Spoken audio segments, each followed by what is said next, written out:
नमस्कार बंधुगण पुणी एक फ्रेश एपिसोड रे मु डॉक्टर सौर्य महापात्र आज आपण को जणिया चाहूँगी वर्ल्ड हेमोफिलिया डे जोटा आपणकर एप्रिल 17 तारीख प्रति वर्ष वर्ल्ड वाइड पालित हुए।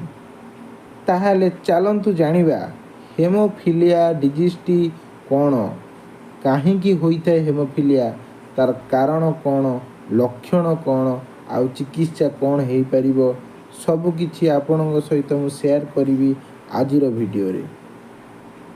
तेणु मो चैनल सहित जोड़ी रुहंतु, सब्सक्राइब करंतु, लाइक करंतु और शेयर करंतु। पास्ट रे मु बहुत किछि आपण हेल्थ टिप्स प्रोवाइड करिछि, ऑर्थोपेडिक रिलेटेड, न्यूरोलॉजी रिलेटेड।